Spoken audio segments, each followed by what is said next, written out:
Então vamos lá para o nosso 11º vídeo, né, tratando aí da questão sobre a inelegibilidade, lembrando que nós nos vídeos anteriores falamos da elegibilidade. Olha, a inelegibilidade ela pode ser vista de acordo com a doutrina como sendo uma inelegibilidade constitucionalmente estabelecida ou infraconstitucionalmente estabelecida. Nessa discussão, as causas de inelegibilidade, pela doutrina, passaram pelo embate, né, sobre qual é o motivo de tornar alguém inelegível de acordo com a lei da ficha limpa e de acordo com a lei da inelegibilidade. A lei da inelegibilidade, 64 de 1990, e a lei da ficha limpa, a 135 de 2010. Essas duas leis, elas buscavam, no seu cômputo geral, uma maior atenção à questão da moralidade, da ética para a ocupação do cargo público. Por isso é que houve uma discussão muito grande se pessoas que já tinham algum processo em andamento poderiam ou não poderiam se candidatar, poderiam ou não poderiam ser eleitos e ocupar os cargos públicos. Então tem-se essa discussão toda relacionada com essas duas leis, a 64 de 1990 e a 135 de 2010. Houveram ações diretas de inconstitucionalidade, se não me engano, a 4.578, teve mais algumas outras aí que veio nessa discussão. Mas, pautando-se na vertente sobre a inelegibilidade constitucional que está indicada na Constituição, nós temos o artigo 14, entre os parágrafos 4º e o parágrafo 7º dessa lei, incluindo o parágrafo 9º também, né, que vai acabar mencionando para a gente alguma coisa relacionada com a definição de inelegibilidade através de leis complementares. Olha, então, de acordo com o artigo 14, parágrafo 4º, a gente sabe que são inelegíveis os inalistáveis, ou seja, aquelas pessoas que não podem se alistar como eleitores, e, obviamente, também como candidatos, e os analfabetos. O presidente da República, o governador de estado, Distrito Federal, prefeitos, e as pessoas que houverem sucedido esses cargos, no curso do mandato, eles também não podem ocupar os cargos no sentido de buscar a eleição, tá? Os que houver sucedido, então, ou substituído no curso dos mandatos, poderão, se for o caso, ser reeleitos para um único período subsequente.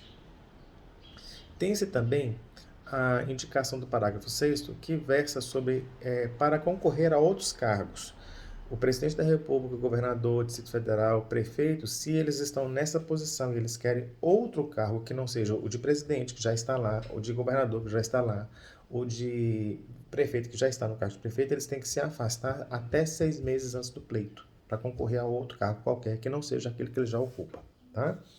E também, de acordo com o parágrafo 7º, que é considerado como inelegibilidade constitucional, é mencionado que é inelegível no território da jurisdição do titular o cônjuge ou parentes consanguíneos ou afins até o 2º grau ou por adoção do presidente da República, do governador do estado ou território e do Distrito Federal.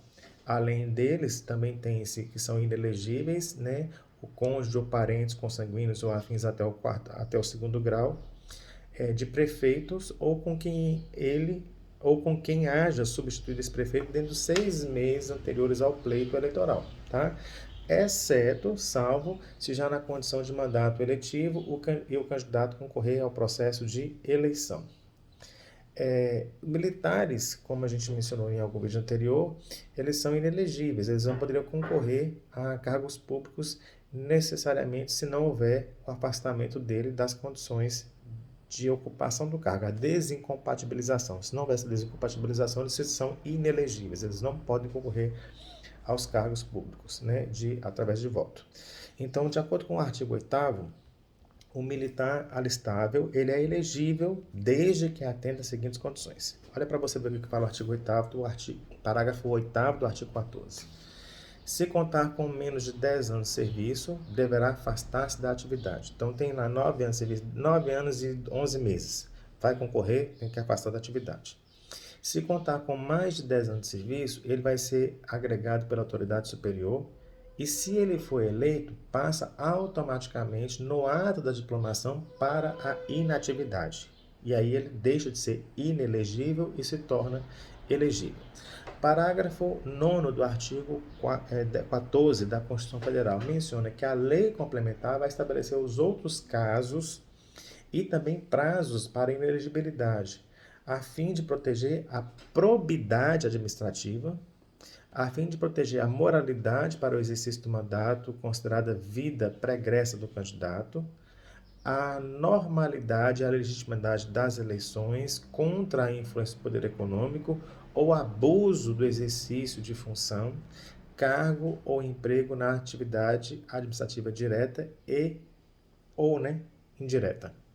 Então, esses são os casos em que a gente tem de inelegibilidade conforme a doutrina que estão na Constituição.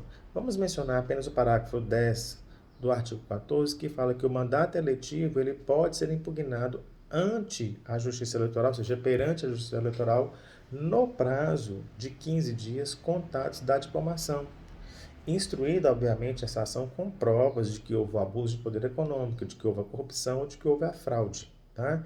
Essa ação de impugnação de mandato vai tramitar em segredo de justiça, respondendo aí o autor, na forma da lei, caso ele tenha agido de forma temerária ou com má fé, tá certo?